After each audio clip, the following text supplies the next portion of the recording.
All right, so it's 11 o'clock. Welcome to our webinar, everyone. Our webinar on how to kickstart your translation career. It's part of our series of panels dedicated to helping translators like you to improve your skills in the industry. We're also really grateful to share that this particular webinar is supported by the National Translation Committee of Singapore's Ministry of Communications and Information.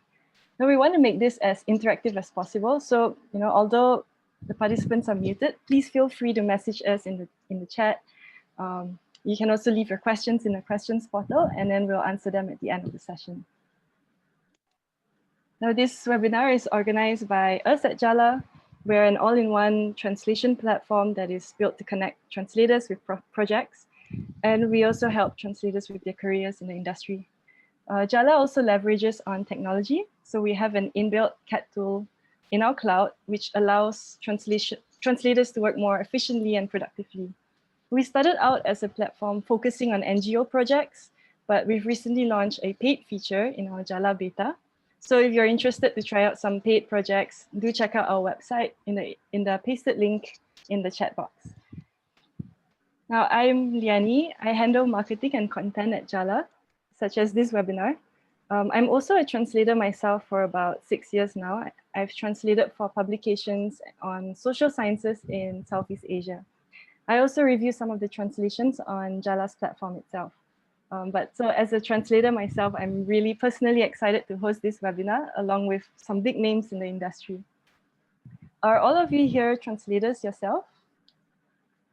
So feel free to let us know and message in the box, where you're from, which country, and yeah, let me know. All right. Meanwhile, let me take you through what we'll be doing for the webinar. So in the first section, I'll do a quick overview of some free resources and some tips that we've covered before in past webinars, which we hope will help you get familiar with what's out there, especially if it's your first time. And then we'll dive straight into the panel discussion with our 4 amazing panelists. And with them, we'll go through what to consider before you start, how to specialize, and also what to consider when you freelance. And then we'll also look at where you can find work and how to negotiate expectations and rates. And then finally, we'll wrap it up with some Q&A. All right, let's begin. So for new translators, I know there's a lot of online information out there and it can be quite confusing. So if you don't know where to start, we've done here a quick rundown of what translation resources and tools you can integrate, especially to establish your work. So we've generally summarized and divided some of these tools into 3 main categories: community forums, marketplaces, and CAT tools. So let's start with community forums. Now, we know translation is more than just being proficient in language, right? So as new translators, we might face some technical problems with the techniques and, especially when we first start out. So which is why it's really important to meet other translators to learn from them, especially if they're more experienced. And you can do this through community forums that are dedicated just for translators.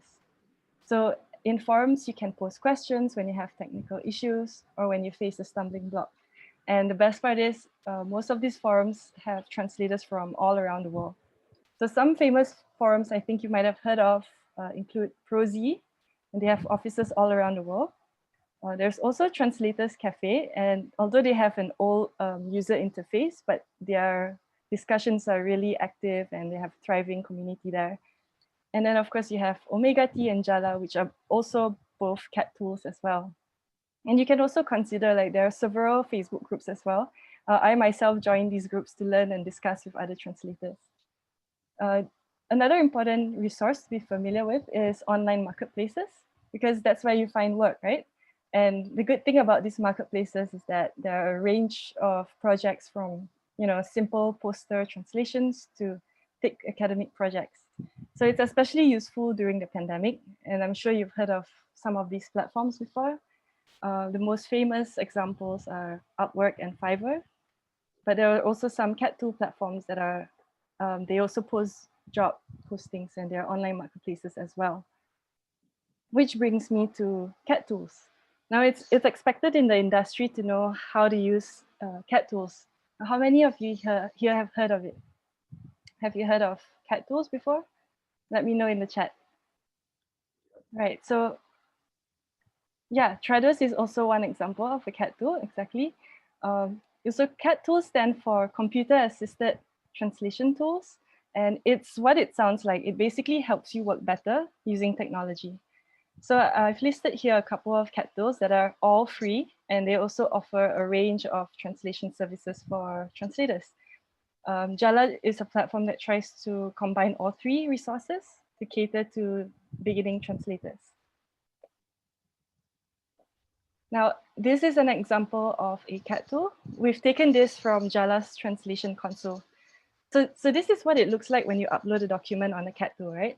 Some of the main features you see include machine translation. So if you look at this GIF here, on the left is the English source language. And then on the right, you have the targeted language already translated by the platform. So what happens is that the machine translation gives you your first rough cut of the translation. And then you as a translator can follow up by editing that text. A CAT tool also contains a translation memory function. What this means is that it stores previously translated words or sentences to make your reference easier.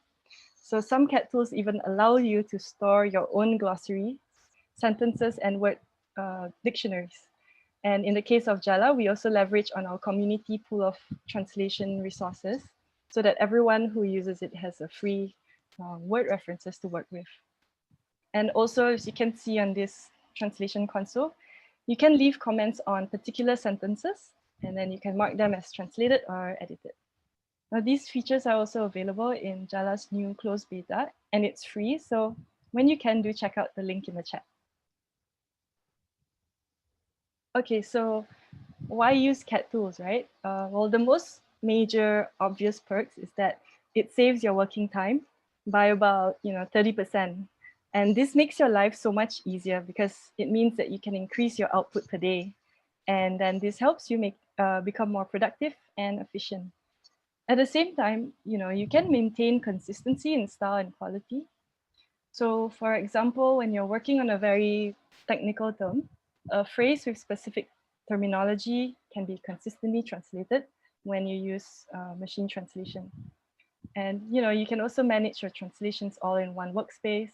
So instead of opening separate windows for dictionaries and Word documents, you can have it all in one platform, on a CAT tool platform.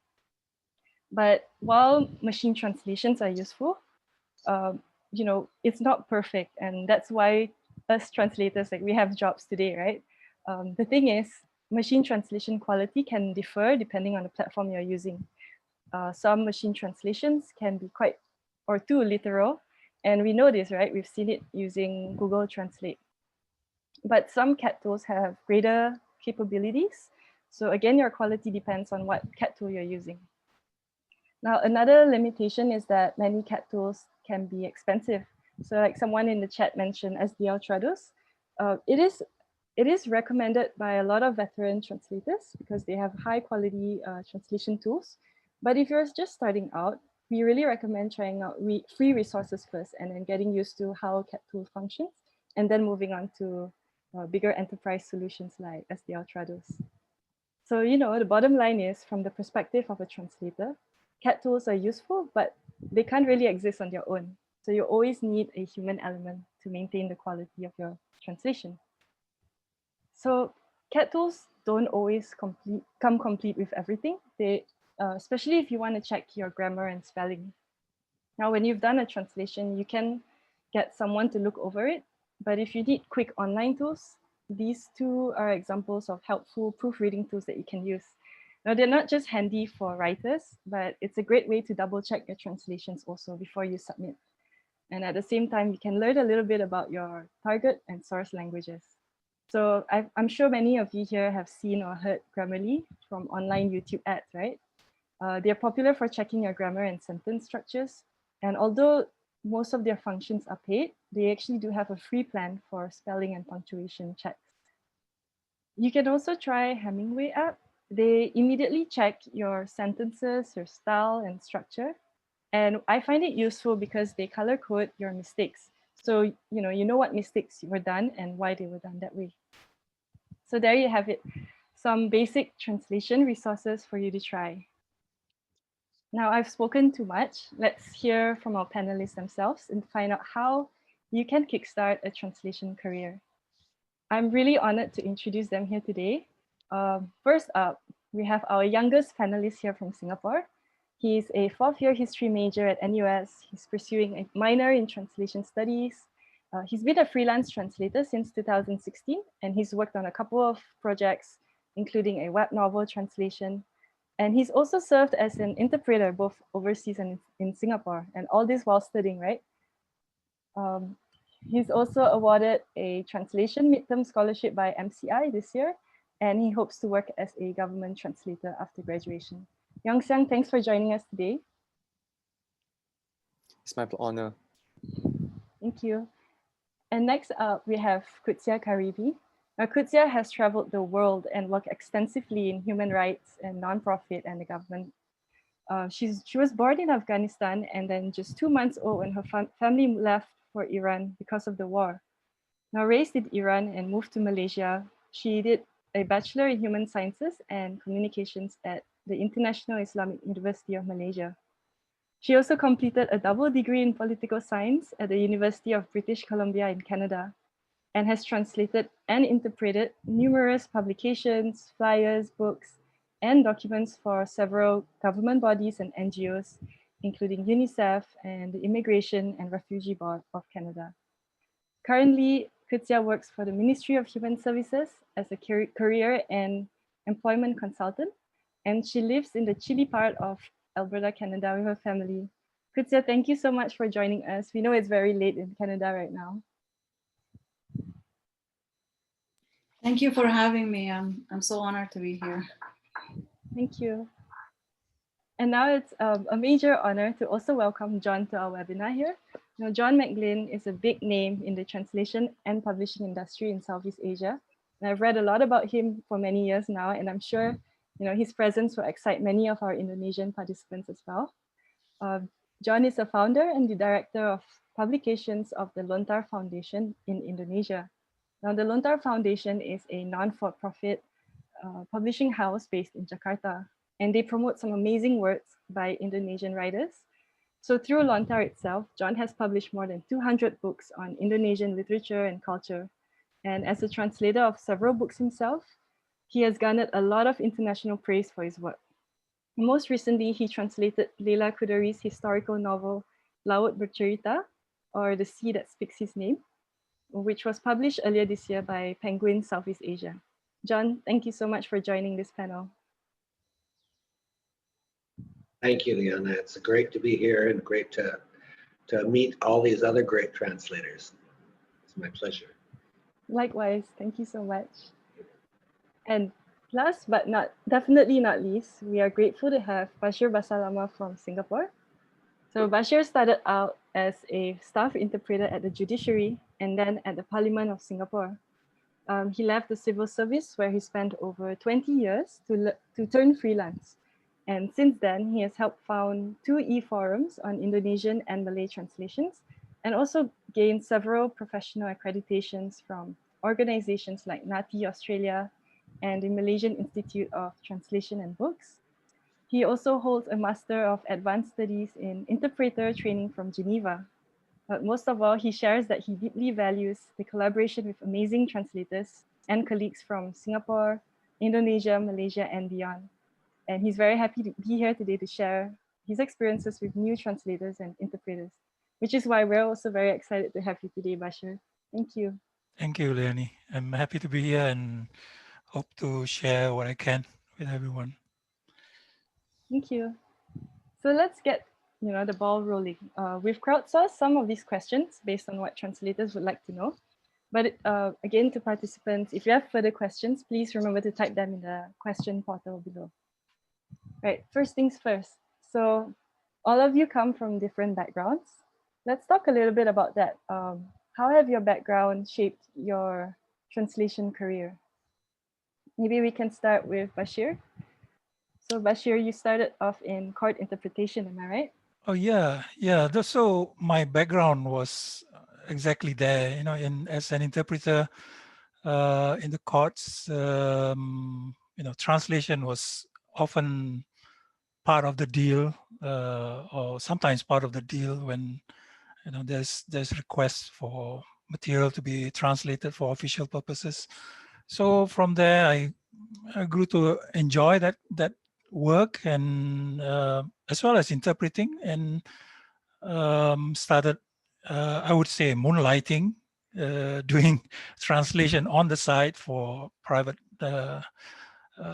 requests and demand, and eventually decided to go freelance, because that's where I saw I can do best. Was it a difficult? Sorry? Was it a difficult switch to make, you think? It was a big decision to make, because I was already on staff and progressing, and I was the simultaneous interpreter in Parliament of Singapore, and that's where you're supposed to be to the end of your career. But I saw something bigger outside, and I feel I could do better outside as freelance, and I'm really happy where I am now. No regrets at all. Well, that's great to hear. I think Yeah. the translation community in Singapore would be happy, to keep having you in the community. And John, how did you break into the literary translation scene? Because you have a background in Southeast Asian studies, and I think you also did puppetry, right? Could you share a little bit about Yes, I did. I don't know of anybody, or maybe one or two people, who ever thought that when they were a child that they would grow up to be a translator. All your parents tell you, be a doctor, be an engineer. Did they ever tell you, be a translator? Very few. But when I was studying, I was a theater major originally, and came to Indonesia to study wayang kulit, the shadow puppets, and of course had to learn Indonesian, Japanese to study them. While I was in Indonesia, and even before I was in Indonesia, I tried to find books on Indonesia, literature on Indonesia, because in my study of Chinese culture, Russian culture, French culture, I could always go and find books, novels to read. That was not the case with Indonesia. And what I found is that while all the news in the world about Indonesia was mostly negative, there was nothing positive to balance that news. There was no literature, no poetry, no song, no dance. And so I decided, along with other people, along with some other writers, that we need to introduce Indonesian literature to the world to better balance the perspective from abroad towards Indonesia. Right. And how did you? It wasn't a break. Excuse me. Sorry. Yeah. I'm sorry. How did you meet local writers to collaborate on translating their stories? Well, basically, they found me. I came to Indonesia in 1976, and I had already studied Indonesian for 4 years. And so I was pretty fluent in the language, and I was studying Indonesian literature and culture, and all these authors and artists would ask me to help translate this stuff. So I didn't have to go find people. They actually came and found me at the time. So it was publishers that are different. The publishers. Yeah, I mean. Was it a very difficult shift to make as well? Was it a very difficult shift to make as well to start translating books? Well, as a literary translator, it's almost impossible to survive on the income you make from translating literature. So in the first number of years, I was a technical translator doing things for banks, industries, and so on. That's what paid the bills. The literature, I've never been able to survive only by translating literature. Right. Yeah, it's a very tumultuous industry as well, right? And Yongxiang, it's almost not an industry. That's true. There's a lot of freelance work as well behind the scenes. And Youngxiang, you're currently a final year student, right? How Yes. did you start a freelance career in translation, but as a student? Oh, yeah, she started before I enrolled in NUS. So like what John said, I never envisioned myself becoming a translator initially. But when I was in junior college, like all my friends, the friends around me, they were all bilingual, or probably more bilingual than me. So, but it just so happened that I stumbled upon this translation competition, which I accidentally got second place. So from then I realized that, hey, wait, I actually do have this passion and interest in translation. So after my national service, military enlistment, um, I actually did a few gap years before I enrolled in university. So I was doing some volunteer work. So to earn some side income, I decided to go into freelance translation to earn some money, pocket money for myself. And that's how I first got a foot into this industry. And it was during that gap year itself, or you mean while you started studying? It was actually before I enrolled in university. So Okay. after that, after enrolling, I started to seek out more opportunities for myself, and at the same time also minor in translation studies in NUS. Okay. But this must be an exciting period for you as well, because now you're doing something you're passionate in, and you'll be graduating soon and jump in. Exactly. Yes. Right, that's great to hear. And Qudsia, so what was your first translation gig, and how did you receive the opportunity? How has your personal experiences and NGO work influenced your path? Sure. I think the very beginning, how it started was when I was a student in KL in Malaysia. I used to sometimes go for interpretation or translation for the Afghan embassy in Kuala Lumpur. So I did accompany diplomats to different events to translate or interpret for them. And one of my official one was right after I graduated. I got a short-term job with the UNDP. They were doing some teacher training or training actually for the Afghan national TV. They brought them to KL to get training. And since I did communication as well, I was familiar with studio and all the, the things that you use in TV or the terms. So I was asked if I'm interested, and I was quite interested actually. So that's one of the first thing that I did. I did some translation of the paperworks that they have. And then most of the time I did the interpretation for almost a month or so. And they paid me well. So that was exciting. That was actually one of my first. And then when I moved to Canada, I think I moved here on June 2005. Just after a month, after we did the paperworks and immigration paperworks and all that, I started actually volunteering for a local NGO to help with the refugees and immigrants. That's how I got to know a lot of people, and I think that volunteering really does open up the ways to get to not only this field but any field. Right, and so you started looking out more for such opportunities and efforts, right, to help.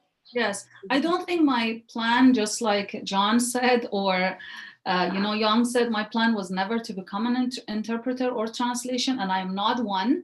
But opportunities came, and I welcomed it. I had an open arm. I was looking for opportunities for job, for work, and this sounded interesting. And it's a clean thing, I'm not a really handy person, so this was a good thing for me to do. Right, it's like a natural progression.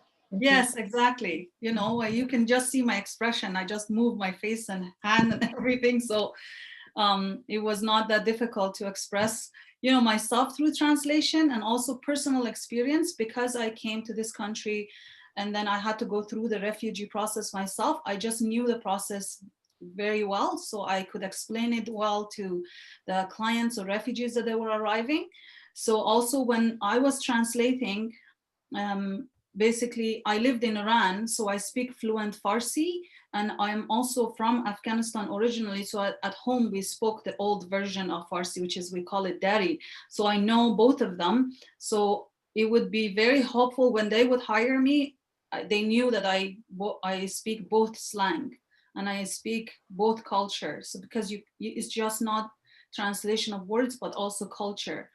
Because certain words could mean bad, like how you have Bahasa Malay and Bahasa Indonesia. Certain words could mean different things, right? Yes, exactly. So that gave me a lot of opportunities. Yes. And so, considering your backgrounds and approach to translation, like what should translators who are first considering about, you know, jumping into the industry, like what should they consider first? And yeah, what advice would you give them? Well, I think that if you are a student, you're just a startup, you should be really open to, you know, any opportunity, be open your time, you know, just be flexible to move, flexible to get the opportunity and run after it. World is full of people who have, you know, unfortunately qualification, and we have to be very realistic about the world that we are living in this post-COVID time. So I think that if you have an opportunity, go for it, volunteer, be open to email, be open to, you know, talk to people, go and email the hiring managers or HR or whoever you could possibly get a hold of, just to introduce yourself that you are there. And as a career and employment consultant, I tell my clients that, you know, we even had layoffs of engineers, top engineers right here in Fort McMurray, which is the oil town of Canada. We tell them that, you know, don't put your expectations so high. Try to go for something short term and plan for something long term. So my advice for the guys that folks are here that they're listening is that have something permanent to pay your bills. At the same time, follow your passion like a hobby or a passion. And if you landed a full-time job, you know, bingo, just get it. Right, seize the opportunity. Yes. Yep. And what about the other panelists? Like, please feel free to butt in at any time. John, Well, would you like? I would say that, yes, I mean, I quite agree with Qudsia. You know, as a start, when you're starting your career, take anything and everything. When I started, I was doing bank documents, factory analysis, but every field you work with, you gain a new vocabulary. And so when I then went into literature, I had so much background that I could draw on when an author was talking about, you know, banking, for example. Well, I had banking terms in my head, financial things like that. But do everything you can. It increases your vocabulary. Right, and it's about, and at the end of it, it's about bringing your resources to the table, right? Seeing with whatever tools you have, what can you do with it, and how can you use it for translation as well. Yeah, Bashir, do you have anything to add to that? Yeah, what I find is that if we talk about translation as a freelance job, there is a long takeoff in that you need to go through in your career, I think, because to you know, as a newbie, total newbie, it takes some time, and finding jobs, and it takes some time. It takes some time for you to get introduced to different clients and build that clientele. So there is that long takeoff that you need. So like John and Qudsia was saying, you know, just aim for the long term, but be prepared to take on something short term while you're getting settled down in that career, if that is your aim to go freelance, you know.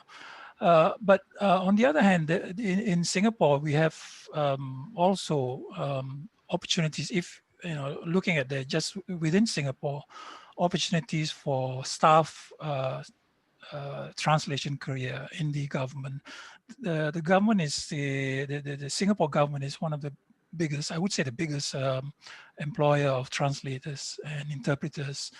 There are teams of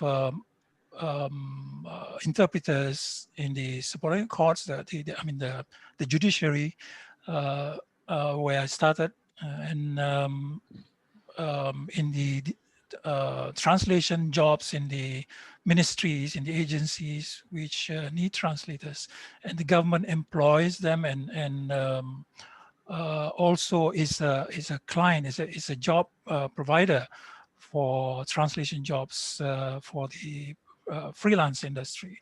So there is a lot of opportunities there, although I must say that's limited to the 4 official languages of Singapore. But otherwise, if you're talking about going freelance, I think you have to be prepared for that long takeoff and be prepared to do something else, perhaps, before you go into freelance full-time. Right, and especially making that mid-career switch can be difficult as well. Right? Yes, it is, yeah. But I think if you have built that clientele, that's how I went in. I had a job, a full-time job in the civil service, but on the side, I shouldn't be doing it, but that's what I went through, doing freelance work on the side and slowly building up the clientele. And when I finally decided to go freelance, I knew that I had enough to go on for a while before continuing to build my career further. Yeah. Mm-hmm. So would all of you recommend going, let's say, like full-timing, going straight into translation full-time, or is it advised to do it while having another full-time job? Like, is it safe to do it freelance full-time, or should it be a part-time thing first? I think that's for me, yes. Go ahead, John. Go ahead, John. Sorry.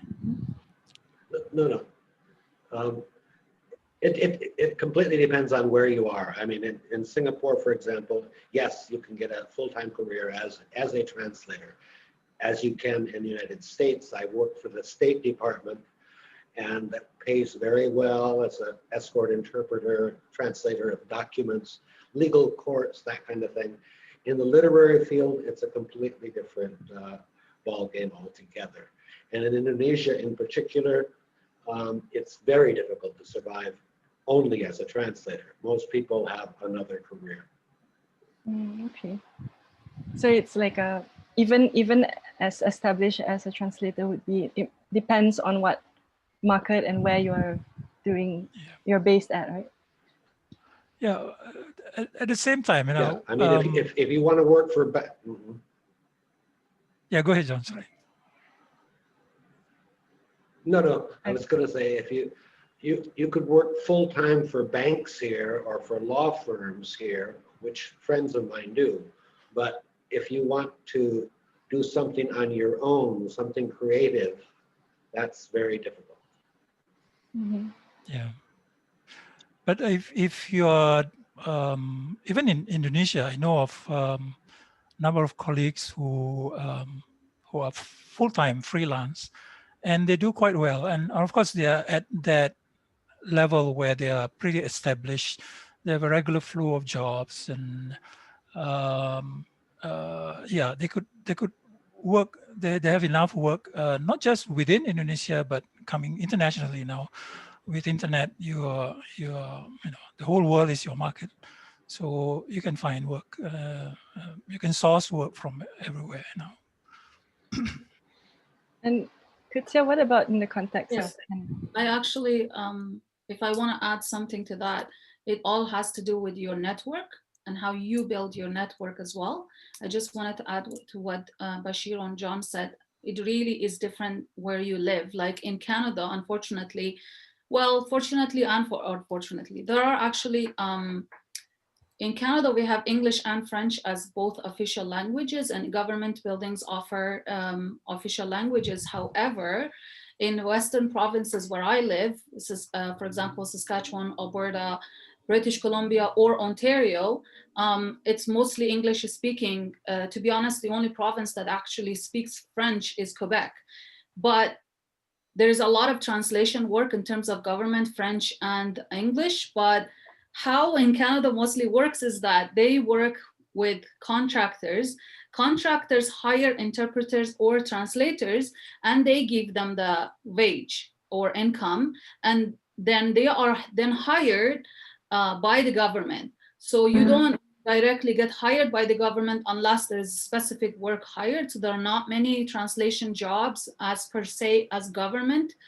For example, I got a job with Immigration and Refugee Board of Canada, and I was like quite new. That was like 10, 11 years ago.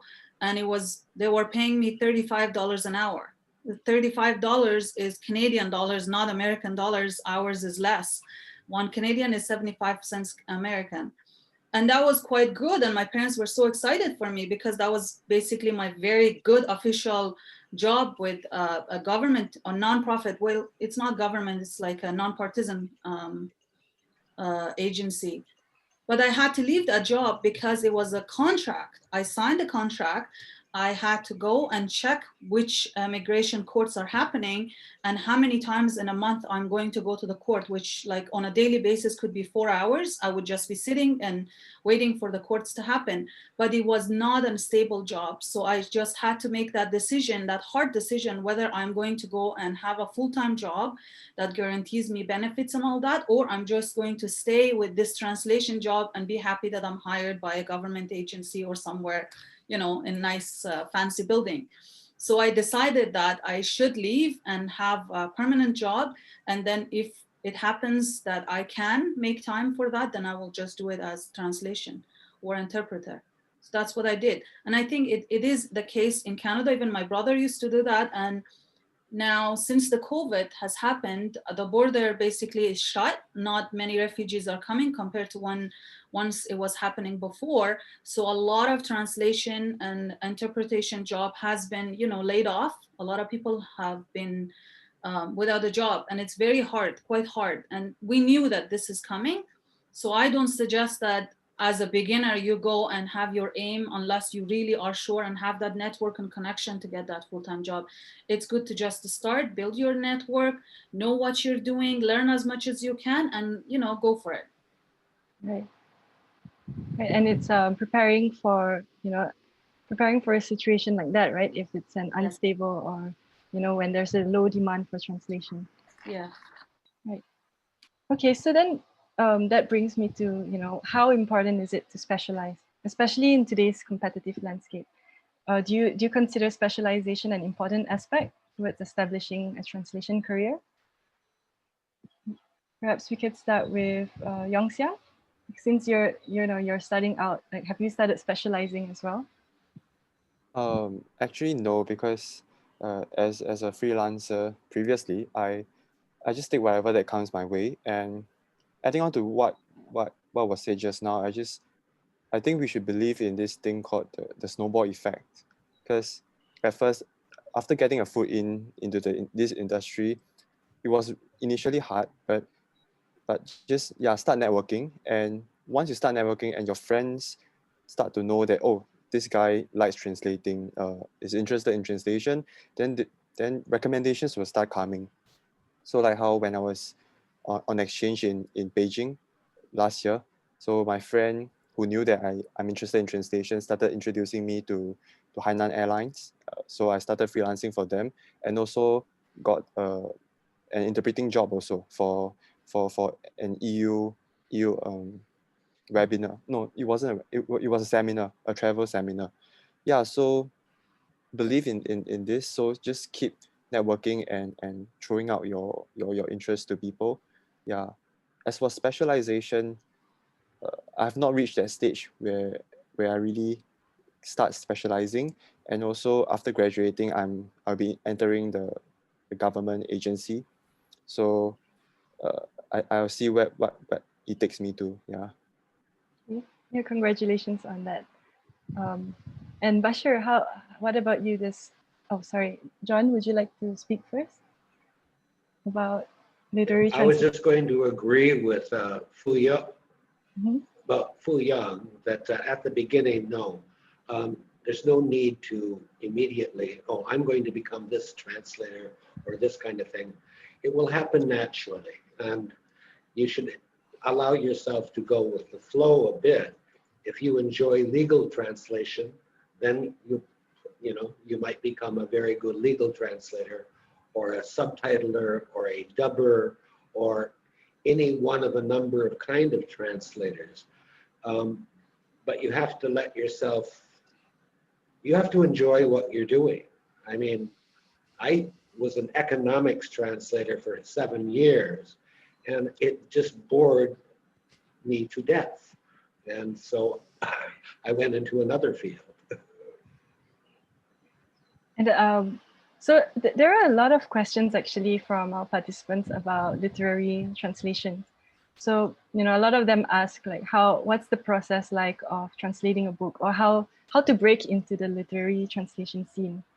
So was your progression also, because you mentioned, your interest sparked from reading literature that was, you wanted to find out more about Indonesian literature and share it with the world. So, but how would you advise someone who, they've set their mind on translating books? Like how can they break into the industry or scene?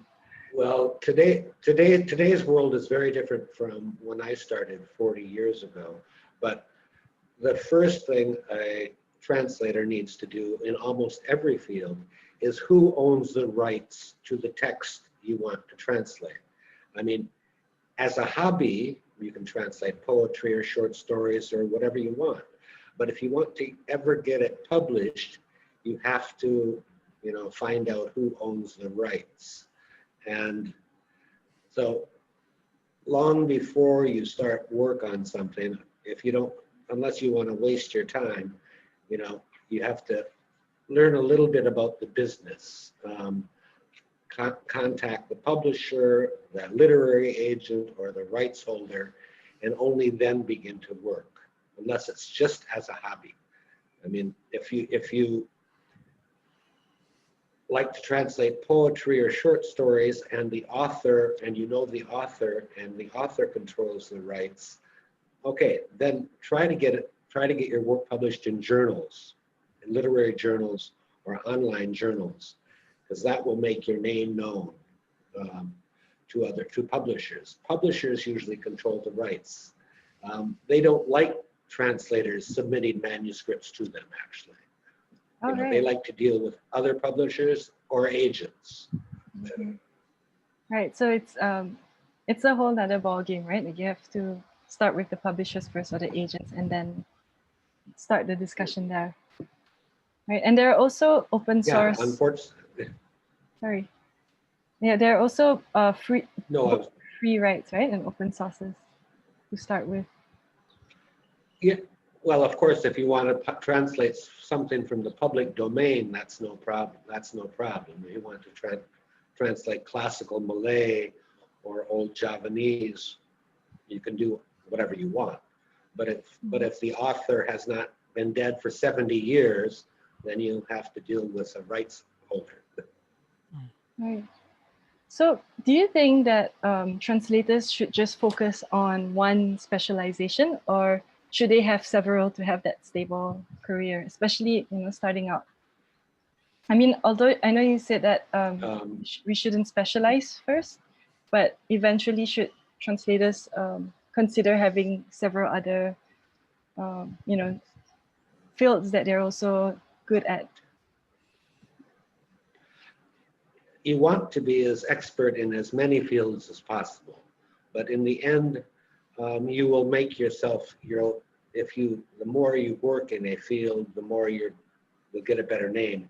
So people always come to me now for literature. Nobody asks me to do economics surveys anymore, or even subtitling. I subtitled over 100 films, but because I've not done that for many years, it's always literature. People come to me for literature.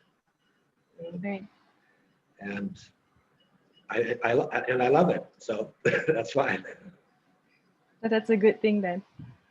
And Bashar, what about you? How important is specialization in your career? Sometimes you might wish you could, but depending on your language, Malay, for instance, or Indonesian, I think it's very hard to to specialize. I know people who do, for instance, just do books. I know people who do very well. The other day, I saw one colleague who posted on her status that she has done in her, I don't know how many years, career translating books into English from Indonesia, into Indonesian from English rather, some 840,000 words, for instance. I think I saw her posting that. So there are those who are specializing into book translation, literary translation. But if you are just, if you're freelancing and, taking commercial work, it's very hard to specialize in certain languages. I know another colleague who is just scientific translator, who translate only scientific material, but that's German. Malay, Indonesian, I don't know about Chinese, but yeah, it's going to be hard. My only specialization is, personally speaking, I don't do, I can't do marketing material. I won't do advertising. Those are the two things I tell myself I'm not going to do. I'm not going to touch those. But otherwise, technical material, I'll take anything. Technical material, humanitarian material, scientific, chemical. I don't have a chemical background, but slowly you grew to understand the ins and outs of the business of the language in that line. So now I do a lot of technical business, company communication, that kind of stuff, But I wouldn't call it specialization. I wouldn't be able to survive if I specialized. Yes, John. I just wanted to add, and I think Qudsia will agree, that some fields of translation, of course, require that you specialize. If you're going to be a court interpreter or a translator of legal documents and things like that, you need certification. So you have to decide fairly on earlier in your career that you need to specialize. Right. And because there are also specific techniques that are required for these different specializations, right? Like with literary translation, if you're translating a poem, you might consider certain things like rhythm and rhyme. Is that right? Yes, that's right. That's of course true, but what I was thinking, but with legal stuff, you have to have a legal mind. You have to have all the legal terms. Otherwise, you cannot be a translator of legal documents. That's right. Yes, like as John said, my husband has been a translator of books, Arabic and English, because his dad is a translator. So he's just, because of the connection that he had, he was doing that for many years. And when he went to do translation at the court here in our city some times ago, he was told that they are interested, but he has to have arbitrary license.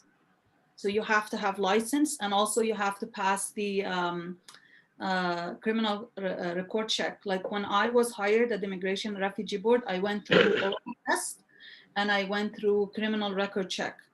So like in Canada, for you to be an official translator, you have to be registered. You have to have the license to practice. And if you are freelance, you better have your criminal record, everything in hands, because when you get hired, you have to have all that. The opportunity just could come like as early as in the morning. There's an opportunity in the afternoon, you have to go. Or when my husband, we were living in Vancouver, there were a lot of international students from Saudi Arabia. So because the community and the police, RCMP, or local National Police of Canada knew my husband as a community leader, they would call him like even at like 9, 10, 12 a.m. And then they will ask him if he could come over and explain this kind of things that this student have done. And for that, he had to have some sort of clearance with the police before he's able to do that, because you have to go through people's privacy, which is very important if you're going to translate important documents. Or as a specialization, I know a case, for example, this Afghan lady, she was a translator and interpreter for a court. And this was a criminal court that this apparently somebody killed someone, and it was very hard. She said it was very hard for her to go through the whole documentation and translate it. It was heart-wrenching. And you need to know that if you are going in a certain field, what to expect, right? Or for example, when I was doing interpretation for newcomers and refugees or new Canadians, you earn an income at the same time you are explaining the system in this country and how it works. And that income, actually, it felt so good because you're earning an income while you're helping the most vulnerable people who are so new to this country, and they trust you because you speak their language, and they know you're not going to abuse them or things like that. But we had people as a translator abusing refugees, taking to the certain, lawyer or certain offices because they had agreement. So these are part of the, I think, moral part that you work with as a translator or interpreter. And these are the personal experiences you gain. There are things that you enjoy, like anything to do with immigration, refugee. I love it. Everyone in the office knows the building, government building we have. Anybody has immigration question, they always, shoot me a message, or they ask me to come and explain to them. So I enjoy that because I have experienced living it. So I am very open to it. And I had opportunity to review some of my husband's book because he does a lot of Islamic or religious books, but some of them was very intense and, heavy, and I couldn't even understand it myself. So I was like, how am I going to translate this from, English into Farsi or Farsi into English when I don't understand it? I don't want to write something wrong, it will be my fault. So I think very important that you have an interest in what you're doing, but if you are a starter, go for it and see which one fits you best. Great, thank you so much for sharing that. So, following up on that, we have a lot of questions about your work with translation and interpretation. So from your experience with both, like besides specializing in a particular form of translation, but in terms of translation and interpretation, do these require two different skills, and are translators typically able to do interpretation as well? I know that Bashir and Qudsia, you've both done both as well, right? Yes, I started out as an interpreter and then moved into written translation. Eventually, I've even done some literary translation. I think there is a view that you're either an interpreter or a translator, but I personally, from my own experience, the two complement each other. There are skills that are more perhaps suited to an interpreter, where you're more focused on ideas rather than the words. Whereas with translation, you look at the words there, and you think of the syntax, the grammar, and think of how to put that across into the other language. And there is also the fact that interpreting is an instantaneous task. Once you're interpreting a message for that moment, and whereas with translation, what you have translated can be there permanently for the next 100 years even. So and the understanding can change over time of translated material.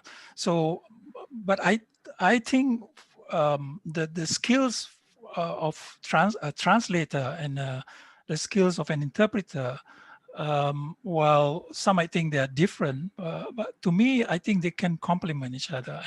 And I find, for instance, that by translating, I tend to get certain ways of expressing ideas fixed in my head, which help me when I'm doing interpreting. And also when interpreting, this focus on ideas rather than words tend to seep into my translation work as well, and I see more the ideas in the message, in the written word, rather than the words themselves. As I translate, I think so. I think they complement each other, and you pick translation is a more reflective exercise, whereas with interpreting is all instantaneous. But you tend to marry the two skills together, I think, if I could put it that way. And Qudsia, is it the same kind of experience? Because, oh, sorry. Yeah, John. John first. Would you like No, to? I was just going to, I very much agree with Bashir. I very much agree with Bashir. When I was working as an interpreter, well, first of all, you have to be completely fluent in the language to be either an interpreter or a literary translator or a translator. But as an interpreter, you also have to be an actor, because you want to make your presence unknown to the other person. I mean, the best compliment as an interpreter is that I didn't even know you were there, because you were speaking for the person. You become that person. You do that in literature too, but very much in a mental way, not in a physical way. Right. Do you think that translators as well, in some cases, also try to be that invisible, like, window for writers and readers? So they are also playing that invisible role, just like interpreters? Unfortunately, invisible, but at the same time, we should be recognized that we have created a new work in another language. Right. And if the translation is praised, the author gets the credit. If the translation is criticized, it's the translator's fault. Right. And that's like it's a tricky situation for a translator to be sitting at. So there is also the concept of transcreation, if I could bring that up, where the translator plays a more active role of trying to mold the results, the output, to suit the target audience, so that you don't quite. It's not that you are not faithful to the source, but you adjust the message to suit your audience, to suit your readers' culture, their understanding, their perceptions of things, and so on. And it's where the translator plays a more active role there, I think. There is that also that approach that can be considered in certain context, certain material. Right. So, in your opinion, what do you think defines a good translation or a good translator? Or what are important skills that translators can develop? I think first of all, the competencies that a translator needs or an interpreter needs. There is that the language skills. You need to have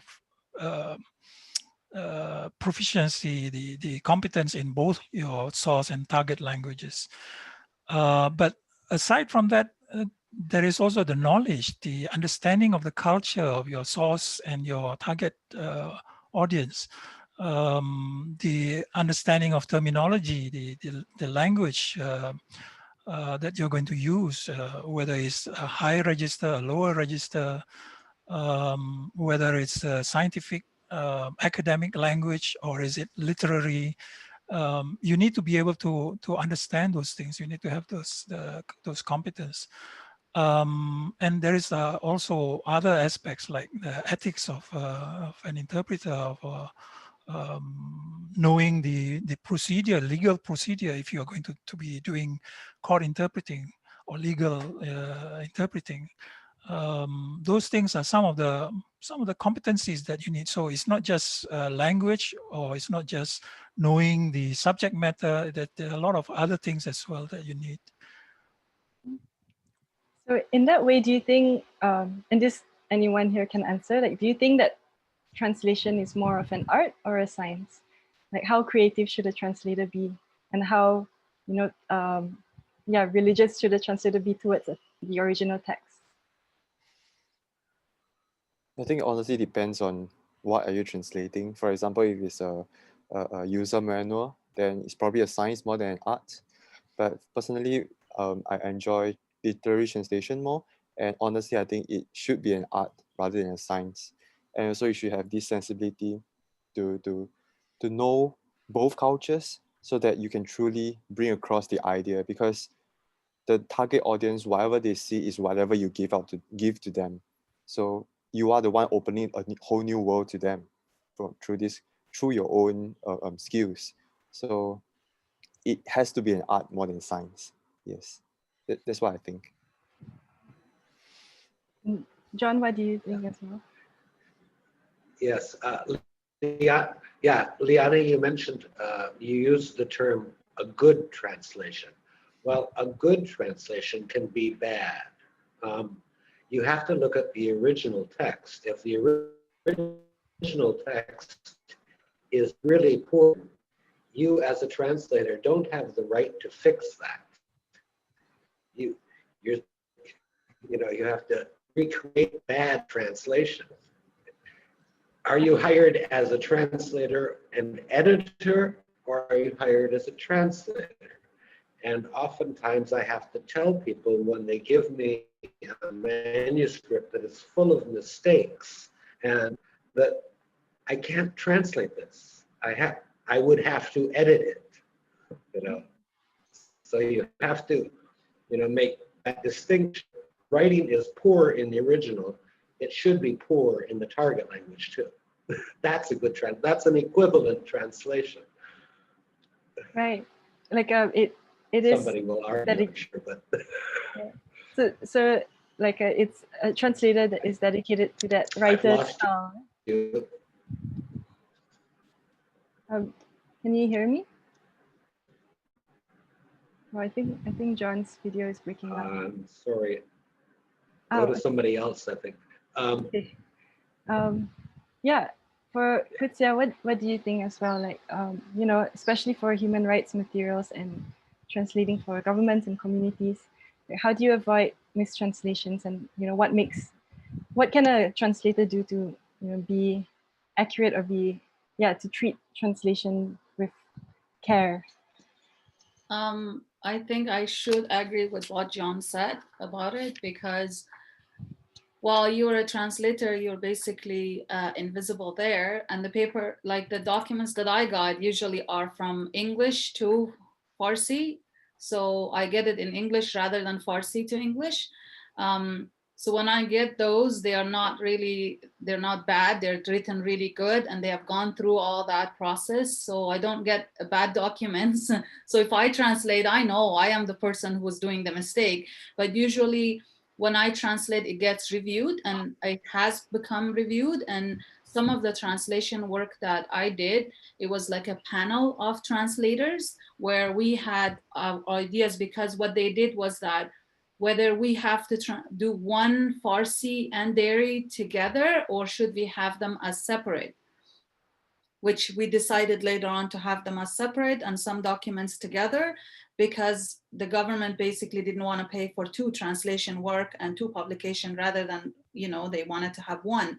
So this is what it is. And the other example that I wanted to also give, as John said, whether you are a translator and editor, that in case of my husband, he has been doing that. He has done a lot of books, Arabic to English. So I know for his cases, at least, when he gets books or publications, he actually also becomes the editor and edits the documents and tells them, hey, listen, we can't possibly translate this because, maybe this is allowed in your country, but this is not going to be able to be published in a, Canada, US, European market, or you cannot, things like this is not going to be allowed. Your book is not going to be published. You will be banned. So these are the things that I think as translator, he has done it, that I appreciate, because you try to not just do the translation work, but also remind the writer that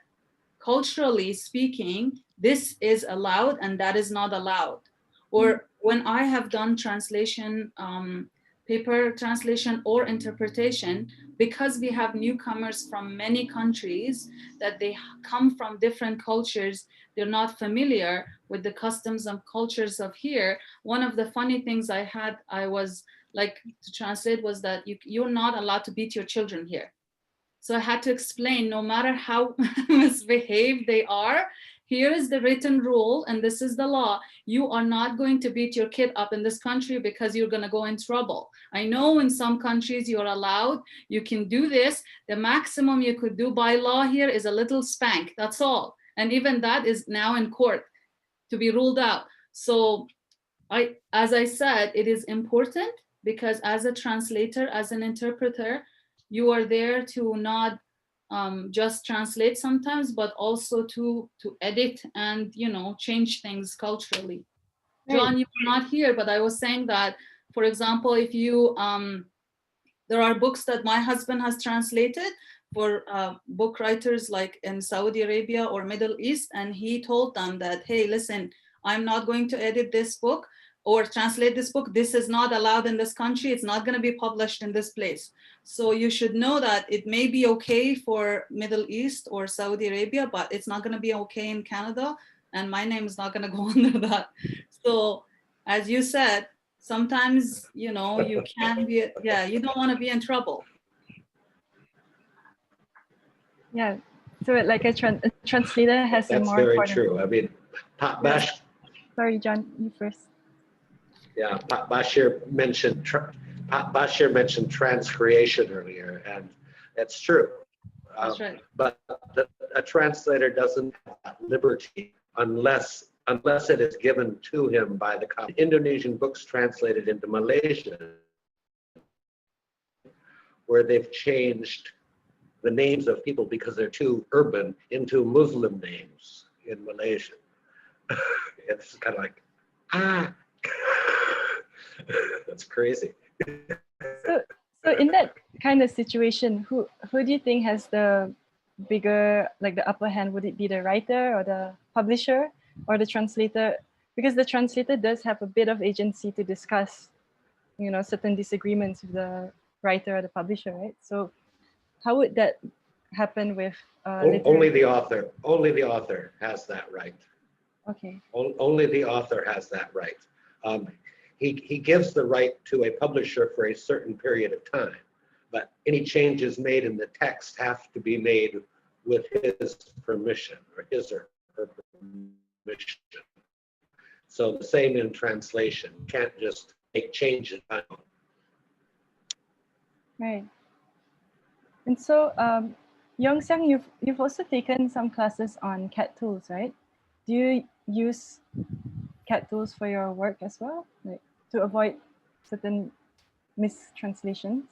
Okay, so the funny thing is, I took this CAT tool module in university only after I finished my web novel translation job, and that was when I realized that yes, for example, things like web novel, you really need CAT tools because we are working as a team.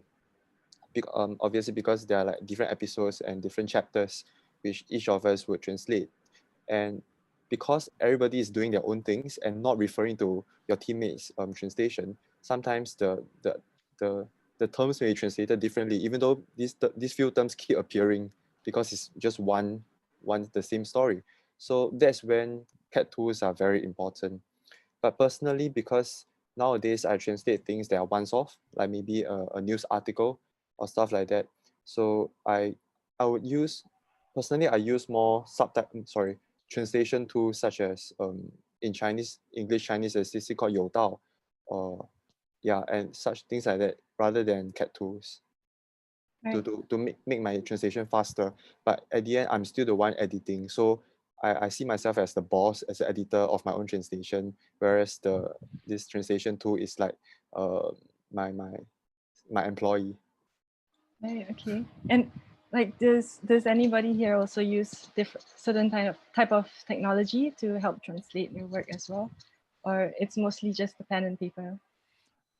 No, not pen and paper anymore, but yeah, laptop or yeah, computer at least. And I do use Trados a lot, actually. mainly for technical material. But sometimes, you know, like Yongxiang was saying, even when you're translating something more literary, I wouldn't say literary work, but more general or not so technical, you might find Trados or similar CAT tools useful, because then you get you're able to find things and standardize or streamline the way you translated certain things, streamline your terminology. The search function is easier, is better, and standardizing your phrasing and so on is much easier. And so it helps a lot. And I use it a lot, I think. It's very useful. And I don't think if you are going to do freelance commercial technical kind of material, that you should do without a CAT tool. You have to use it now. Mhm. And what about you, John? Like, is there a particular process or strategy to translating literary translations? Like, do you also have a particular technology that you use for your translation? I don't use any CAT tools for literary translation, unless even for proofreading, because especially poets will use commas and quotations and capitalization. Plus, I think in the process of creating this new work in the target language, it's important that you go through all those steps. If you put it into a machine and do that rough draft translation, I think you're held back by the structure that the machine has created. I think you'll do a better job if you think it through and put, you know, what you think down on paper instead of going to the machine first. Mm. Right. It's also because it's a very creative process as well, right? So there's a different way of approaching that translation. Yes, and every word means something different in a different text. You know, I mean, if you rely on a translation tool, it'll give you that same, usually that same meaning, but a different, far different meaning. Mm. And so going back on, you know, the translator being able to speak out on certain translations or changing certain meanings, like how can a translator maneuver between, you know, disagreements or misunderstandings with the original writer? So let's say a particular word, like Qudsia, you mentioned, you know, like beating up kids, like it's something that's contentious and debatable. How do you go about that kind of disagreement? Maybe Qudsia. Yeah. So how do you handle difficult clients, maybe, or difficult writers, or, you know, disagreements such as these? Or do you, you know, not take the project because of that? Well, I think that if I go back to the question that you were asking everyone, I think that using a tool or a machine is good if that machine is going to make your life easier. But sometimes when you use that translation, it's not going to make your life easier, but you're just going to be juggling between words by word. I feel it personally when I have, because like I mostly have done flyers and, you know, little information and things like that. It's just easier for me if I go just traditional and start writing whatever.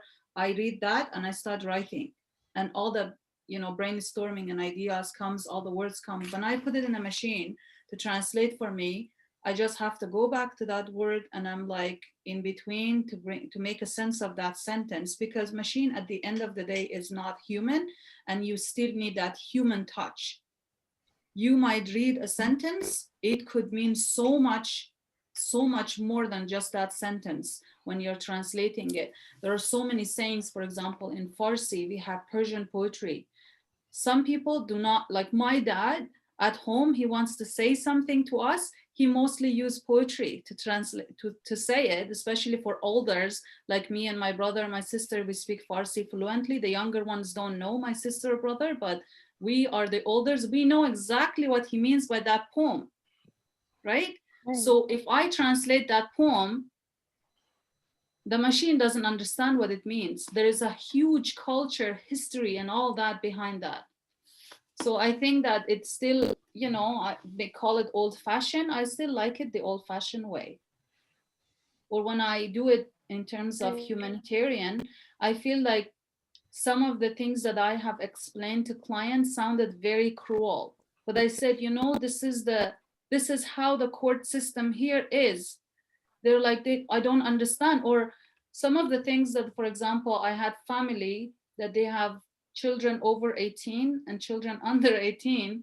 And then those children over 18 become separated in a legal matter from the ones under, or some of the family members who are older, over 18, do get accepted, for example, their case. Some of them, they don't. And coming from a culture of Afghanistan, Iran, Middle East, people don't understand why you're not accepting us as a whole family. Why are you separating us? We are one whole family, you should understand. But the system here says, no, when you are 18, you're 18, you're on your own. You are a different person, you don't belong. Because the culture is different, the understanding, economic, you know, there's all this whole history behind it, that why we live in a different world. So I think that if I gave you the answer, I don't know if I have given you, but I just try to make a sense of it in the way that it's way more than just translation and interpretation. So machine at the end of the day doesn't do the whole work. It's the human touch that makes that difference. Right. The cultural context of the translator and where that text is being written is really, really important. So, but what do you think? There's a lot of concerns even from our participants that, you know, now AI and machine translation is being developed. Like, will there be a time when it will replace our jobs as translators, or should we be worried? You know, will the market be lower for human translators? Anyone can answer this question. Maybe Bashir. In the end, Okay. it comes down to the human translator. I think there is even now the concept of the humanized translation. So it goes through the machine, but in the end, there is a human that revises it and makes sure that you know, it speaks the language of humans and not the language of machines. And I think that kind of is some, you know, thinkers are saying that that might in the end be where we are heading. That, I mean, this is speaking of general, you know, commercial, technical kind of translation, not literary, of course. But in that area of translation work, people are seeing that to be the end point or the target or the where we are heading in the not too distant future, where machines will do most of the legwork, the you know, the heavy work, and there is a human reviser or editor at the end who takes that rough output and revises it for a human audience. So there is still, I think, a demand for human translators in the end. Right. I quite agree. I think it will be a very long. I think it will be a very long time before a machine is able to produce a perfect translation. But I do welcome that time, actually, because so much disorder and confusion in this world is caused by lack of translation and lack of understanding of other cultures. I mean, if we can get a fluent translation from a machine, I welcome it. And the pandemic also reveals how, you know, translators play a necessary role, especially human translators play a necessary role, especially with translating specific sensitive information, right? But do you think that, your work has also been affected by the pandemic, or, how can translators prepare for such changes globally and in the economy and, online job market? What, maybe, what do you think has changed for you as a translator during this pandemic? Perhaps we could. Are you talking to me or anybody? It can be anybody, but maybe we can start with you, John.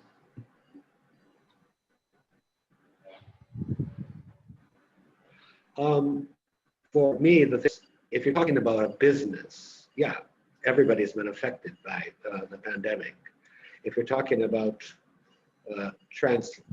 individual translation, that can, I think a freelancer is doing better right now than businesses are, because there's no overhead. But like the Lone Daughter Foundation itself, all corporate funding has stopped, individual contributions have dried up, everything's going into the health sector. So as a business, it's been very difficult. And has it changed at all also, because you organize literary festivals and, for book launches, and you feature translators as well? Do you think it's affected the way you conduct these festivals, or, the way you publish books as well with translators? Well, that's actually been easier in a sense, because we just had a literary festival and we had speakers from around the world, and we got 6,000 visitors to our festival. That wouldn't happen in Jakarta if you just had an event in Jakarta. Right, I totally agree, because like even this webinar, we probably wouldn't have had international speakers and audiences as well. And Qudsia, in the government sector and in translation as well, like the industry is changing. How do you think you're adapting to changes during this pandemic? Well, if I want to talk about the Canadian perspective of translation or interpretation, I did say that there were lots of job loss, but they were mostly in interpretation than translation, because translation jobs are more consistent. For example, now we have a lot of translation job in health sector. Like public health agency has been putting a lot of flyers, even ads in different languages, and government does recognize that Canada is made of immigrants. The whole entire, not whole, but mostly Canadians are actually families of immigrants, whether they came 150 years ago from Europe, or nowadays coming from Southeast Asia, Middle East, all across the world. So the government recognized that we do need that translation work to be on flow. And I agree with John and Bashir that it's not gonna go anytime soon away. And for example, Government of Canada is expecting new immigrants and new Canadians to arrive in Canada in the next year or so. At least 1 million people will be added to the population as per plan of immigration. And they know that not all of these people are going to be fluent in English. And so we still need translation in so many languages like Farsi, Arabic, Filipino. We have a lot of population of people coming from Philippines, because I guess there were lots of opportunities and they spoke English. So we have a lot, like this city that I live in, there literally a service industry is populated by people from Philippines. I mean, you go to a McDonald's, KFC, you go to Tim Hortons, that is Canadian, everybody speaks Filipino. Like you go in there, you're like, I want for this, they call in Filipino language to get your tea ready. You're like, oh, where am I now? So it's very interesting. I mean, so the government does recognize that, and the translation work is going on at the airport. When immigrants land, they are welcomed in their own language. They have translation, translators, they have interpreters, they have officers who speak in their language. Like if you go to the airport, Pearson Airport in Toronto, at each gate, whether you're coming from, like I went to Pakistan like 10 years ago, when I landed, I was surprised. I felt like, are these officers from Canada, or because they speak Urdu language? Or they purposely have those officers hired in different languages because not only they do interpretation translation, but they're also working for Canada Border Agency. So things like that is happening. Government knows those jobs are still available. And I don't know if it's a good time to give advice. So my advice to you guys down there, students, is just open your horizon, dream big, you know, aim for the moon, the stars, whatever you aim for. And don't, now the world has become way more global. Try to find the opportunities that you can wherever it is, and, you know, be open. Thank you so much, Qudsia, for the advice. Yeah, maybe because we're running out of time, so maybe we'll go around this virtual table and ask for advice from everyone, you know, maybe about, you know, what would you say to translators who want to start out, or they want to follow a similar career path as you, or switch their career into translation? So perhaps with Bashir, do you have anything you'd like to share with the audience before we cut off? Yeah, I just heard Qudsia saying, you know, aiming for the stars and the moon. I think that's kind of the idea. You know, don't feel that you should be held back by not having a translation degree, for instance, because even without a degree, you can go into this field. But I think what one should be also looking at is networking, finding where you can talk to each other, to discuss how to find work, to discuss how to handle certain terminology questions. This is all a matter of networking and working together. So and there are areas where you can network in this field. One, as Liani referred to earlier, is Prosy, where you can you know, be a member without even having done much translation work. You can start off there and start talking to people, start helping each other, contributing to the terminology questions, and getting to be known from there by responding to questions. So networking, and one is Prosy. There are others. I started a couple of mailing lists way back in the 90s, and they're still around in Malay translation, Indonesian translation, and they're helping a lot of people to you know, start building their career in translation. So I think that's also where you should look at. It's not just a matter of finding work, but also finding colleagues to share, to talk to learn from, to contribute, to give ideas, offer ideas, and find job as well, I think. So networking is also what I would recommend as well. Right, it's staying connected to other translators as well, learning from everyone, sharing. Yeah. Yes. Yeah. And Yongxiang, what about you? What tips would you give for translators, you know, just starting out, or, you know, students interested in translation studies as well? I would say start with, as the saying goes, birds of a feather flock together, right? So we should always try to surround ourselves with translators or those passionate in translation, and that's how we can help each other and look out for opportunities for each other. And also, speaking of being in a country with not much formal training opportunities or degrees in translation, for example, now in Singapore, even though the situation is actually improving, it's actually a good thing also, because precisely because of that, the bar is lower, so the competition won't be higher. So you really have to prove your skills, and once you can do it, you'll be able to get in. Yeah, rather than, you know, just having a lot of paper qualifications but actually not that much of a skill.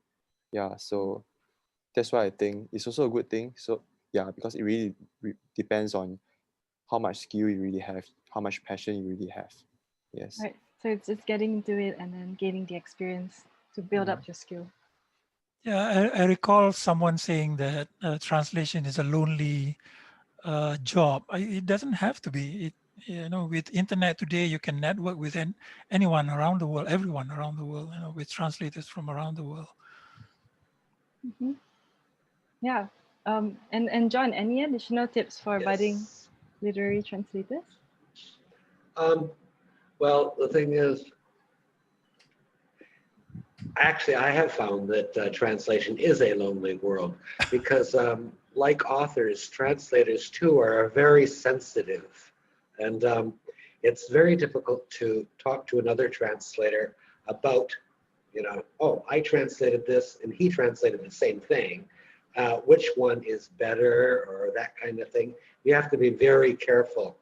I think you do need to network, but in talking about what you have produced, I think it's better to talk to a native speaker of the target language who does not know the source language. So you produce your translation, give it to a native speaker who doesn't know the source language, not to another translator, not because the translator will always disagree with you, and then you'll get upset and he won't be your friend anymore. Yeah. So, right. So like the act of translation. You have to be careful. Mm-hmm. Yeah, at some point the translator has to take the rein, right? Yeah, and you have to take credit for your own work. You can't, if you rely too much on the advice of others, then it gets, then it's not yours anymore.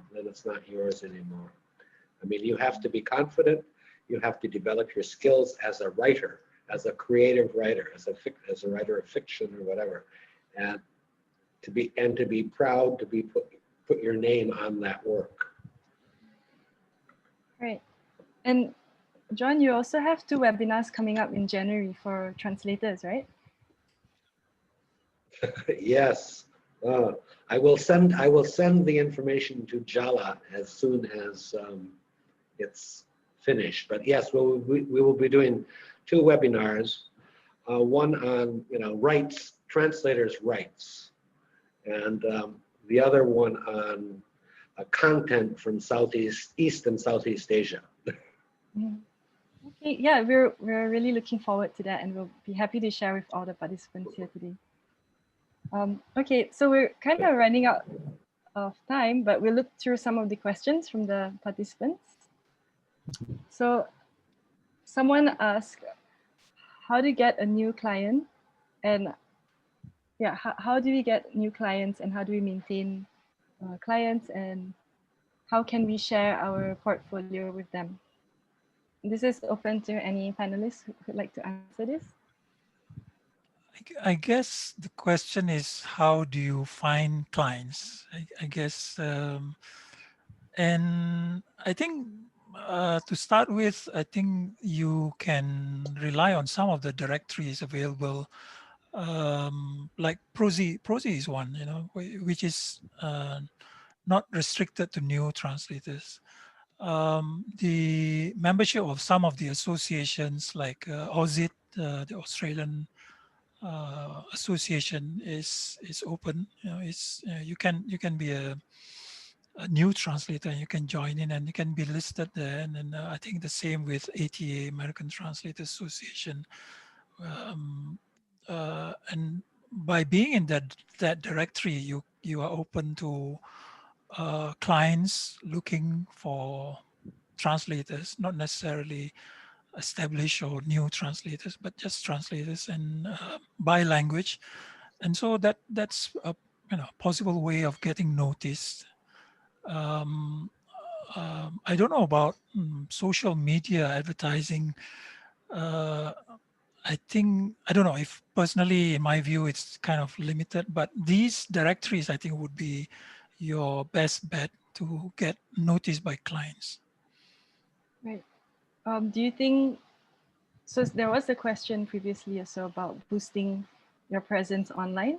Do you think that social media platforms like LinkedIn are important for translators? Yeah, from what I hear, LinkedIn might be, I'm not an expert in this area, but the advice I've been getting is that LinkedIn would be preferred rather than say Facebook or I don't know, some of the other social media platforms. LinkedIn, which is more for professional workers. And do any of you have social media accounts as well that's dedicated to promoting your work? Yeah, I guess it's a lot of networking, right? And yeah, a lot of it is networking. Yeah. I'll just give you an example. When I was volunteering as an interpreter and translator, within the first or second month that I came, I suddenly got a call from Canada Border Agency asking to translate for a new refugee. And I was like, how did they get even my phone number? Mm-hmm. It's because you start building network and people get to know and your number gets shared. And by the time I graduated university and I started looking for work, almost every four interviews I went, one of the managers knew me already because I started volunteering with different agencies. So that really networking is a great thing. Okay, and then we have a question here by Muhammad Taufik Akbar.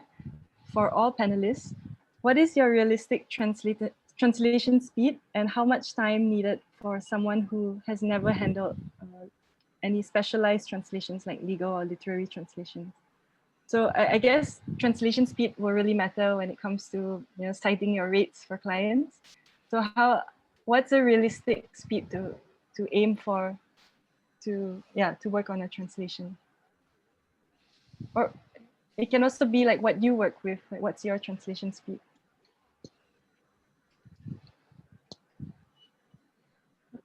Well, for every field of translation, for every field, it's going to differ. I mean, I could do a general text in, as fast as I could type. But for a literary text, I figure from start to finish, from start to first draft to ready for the publisher, it's going to take at least 1 hour per page. So if you have a novel of 240 pages, that's equivalent to 6 months of 40-week work. And so if you want to charge based on that, I don't think you're going to get what you want. But that's why literary translation, it's not just difficult, it's underpaid. Yeah. Right. Which also brings to the question of, how do we charge, right? Is it per page, per word, or per hour? I think it's going to be difficult if you... Yeah. Sorry, John. Go ahead, John. Well, no, I'm sorry. For literary translators, unfortunately, we are pretty much, it's a take it or leave it thing for the publishers. They say, oh, this is what we pay. And it's different from if I deal with a Dutch or American publisher, that because I'm an established translator, they will ask me, what would you charge?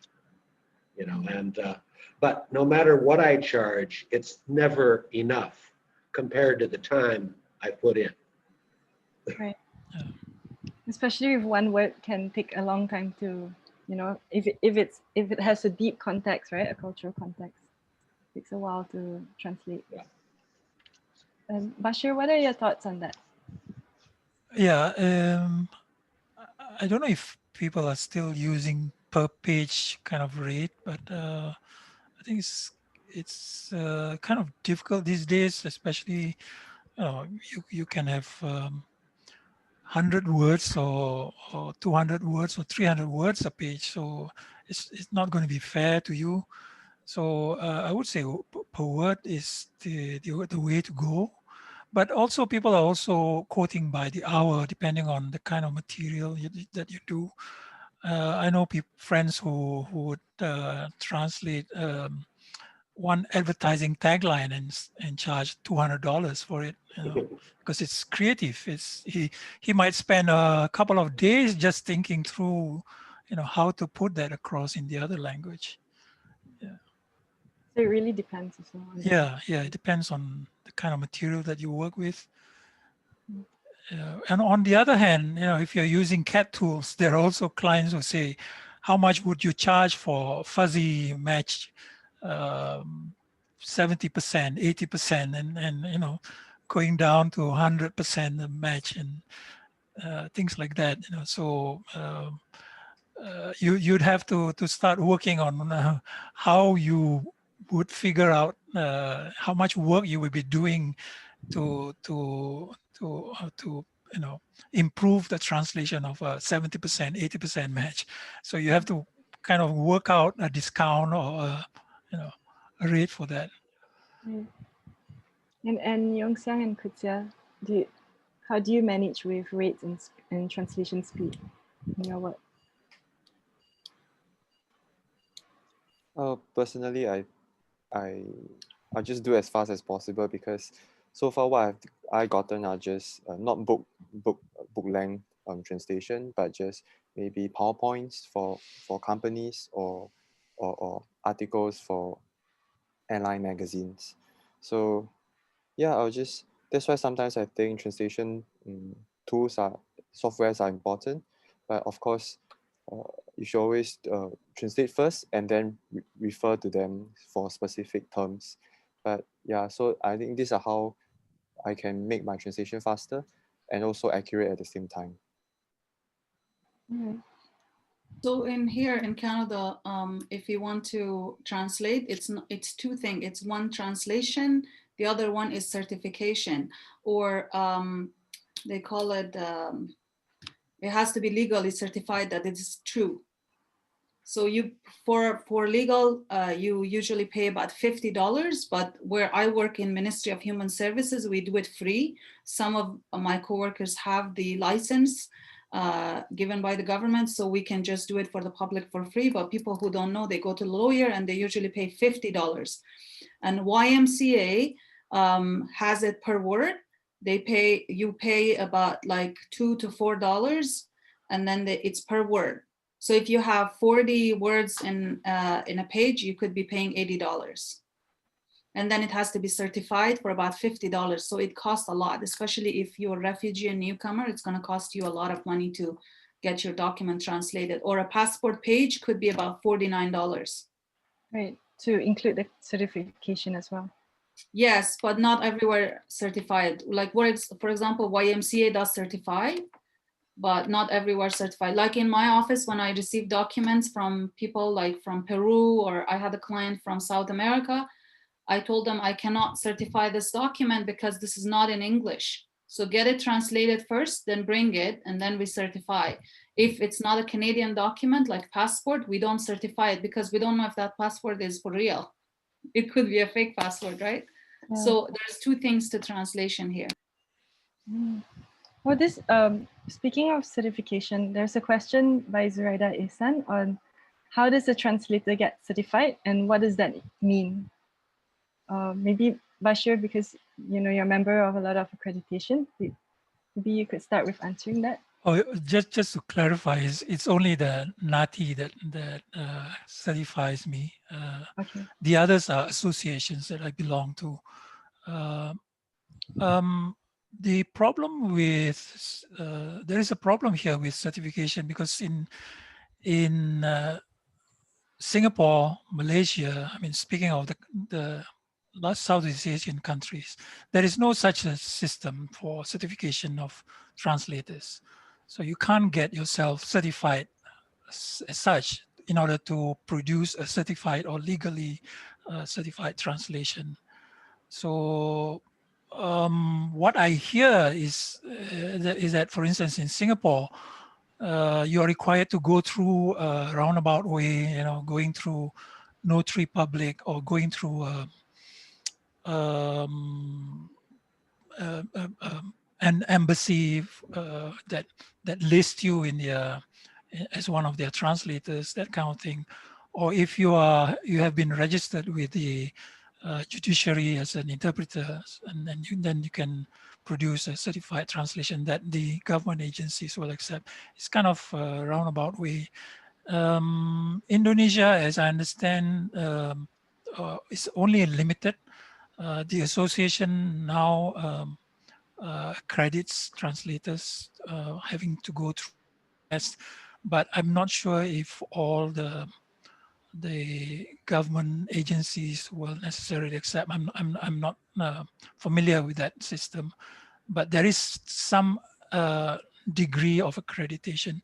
In Malaysia, there is also no such system, and it's the association, the Malaysian Translators Association, that certifies usually. So you go through the association. If you're a translator, you go through the association to certify. The ITBM, right? Yeah, no, the Malaysian Translators Association. So some countries will accept the National Association to certify your document. If you're, let's say, going to Australia, they might say you can ask your National Translators Association to certify the document, and they will accept that. So if you are a translator, you might go through your association, to get jobs where you can produce a translation, and the association will then certify your translation, which can then be accepted by a foreign country. So again, it's not a very clear system. Yeah. Yes, John. Yes. In Indonesia, there is a certification process for certain fields. I mean, for the legal field, yes, and that kind of thing. Yeah. But problems arise when, as a literary translator, they'll say, "Oh, are you a certified translator?" Well, a certified legal translator might not be able to translate a poem or a short story or a novel. The thing is, the layperson gets these things confused. That certification means that you are expert, an expert writer. That's not necessarily the case, And we've had a lot of problems here, saying you can't do that for literary translation, Right. It takes more than just certification, right? Like experience and amount of time. Yeah. Certification means absolutely nothing in the field of literature. In Malaysia, you can get a diploma, or now it's called a certificate. I think they're not able to call it a diploma anymore, and as I understand it, because of the length of the course. So it's a certificate in translation that the association will award you, and I think that is one step to kind of getting a recognition, sort of a recognition by the, your clients. Okay. Well, we only have time for one last question. So this one is for everyone in the panel, and you can answer them. What is the most challenging part about being a translator, and how do you overcome it in your respective field? We can start with Yongxiang. What do you find most challenging about doing translation work? I think for me, and especially as a young person, it would be the stability of the job and also the pay. And maybe that is why I ultimately decide to apply for a scholarship and to work in the government as a translator. Yeah, so I'm not sure, maybe 20 years down the road, I may follow Mr. Bashar's footstep and become a freelance translator and follow my true passion, which is literary translation. But for now, I would prefer a more stable translation job in the government. Yes. And slowly build your way up. Okay, and what about you, Bashir? What is the most challenging part about translation, and how do you overcome? Well, I don't know. I think it's for me personally right now is the volume. I'm not. I have to admit, I'm not a very fast worker. I'm not a very fast translator, and sometimes the volumes and deadlines can be challenging for me. And particularly when you get 2 or 3 jobs at the same time, and there are jobs also that have a long timeline, and you can be doing one part of it now and then another part of it set for you at a fixed date later, or not fixed date later, or a rough date later, and then other things come along the way, and it's juggling your commitments, managing your timelines, and so on. So that is my big problem. So how do you manage juggling? It's not very well, I must say. It's difficult. I'm freelance, and I don't have fixed hours. I can be working during the day. I can be working early in the morning at 3 a.m., 4 a.m. I can be working late at night. And if something comes up with family, there is a family issue, and I need to attend to that, or some emergency, I'll have to put all that aside and think about attending to my work later on in the day, maybe. So it's a lot of juggling, a lot of time management that I must say I'm not doing very well at that. I have to admit. It's a lot of balancing work. Balancing, yes, yeah. And John, for you, what is the most challenging part of in literary translation? Well, what was the most challenging thing for me was actually learning to write properly. If you don't have a good educational background where you've been taught to write well, or very few people have that natural talent to become a poet or an author or a short story writer. And so I had to learn to become a poet, learn to become a short story writer, learn to become a novelist. That took years. That took many, many years to do. If I look at the translations I produced 40 years ago, I would probably, cry with embarrassment from my translations. But it's a learning process. And so I think if you're a young translator, you have to accept that you're going to make mistakes, but that yes, with continued work, you will get better. It takes time. Right. And you will always be learning even until now, right? Even after you've established yourself. Yes, it's always still. At the age of 68, yes. And Qudsia, what about you? What is a big challenge for you in translation and how you overcome it? I think I should go with what Fu Yang said. From a woman's perspective, from a mom, I'm a mom of 3 children under 7. They're 2.5. My son, my girls are 5 and 7. As a mother, I had to really choose whether I want to be a freelance translator, interpreter, or do I want a stable job, which I preferred the stable job, and I just kept the other one as with the flow and as it comes. And I think that, to be fair, I had to make that personal decision for myself, which is good for my family. I'm lucky that my husband has a different kind of shift, so we can rotate between the children. But I think that my advice is that focus on building your network, knock every door. Don't be shy to call the NGOs, to agencies, wherever that's possible, because I've gone through that myself. And I know that that is very challenging to get yourself known to people. But if you have that opportunity as a young person who doesn't have family commitment and all these other issues, then this is your best opportunity, golden time where you can go and get to know and network. Now I'm sitting here, I still get messages about the connection that I made 10 years ago. So that connection and networking could still, bring an income to you, but you have to start building it. But it is very challenging for sure to have a steady income for this. So that's what I advise for everybody. Right. So every small little thing do matter, and that, there are many paths to becoming a translator, and it's always about keep learning and keep networking. Right. So I think that's all for now. Thank you so much to our panelists, Yongxiang, Qudsia, John, and Bashir. Thank you so much for sharing your experiences. And I mean, I wish I could sit here all day listening to them, but I certainly enjoyed the experience, and I hope everyone did. So if you have any more queries or questions for the panelists, but you didn't get to ask, you can reach us out through our social media at Jala Translate, and we will send out the questions to our panelists here. So thank you again. Thank you. Thank you, Liani. Thank you. Thank you so much. It's been a pleasure and an honor. Yes. Thank you. Thank you It so was much. so good to be close, feeling warm.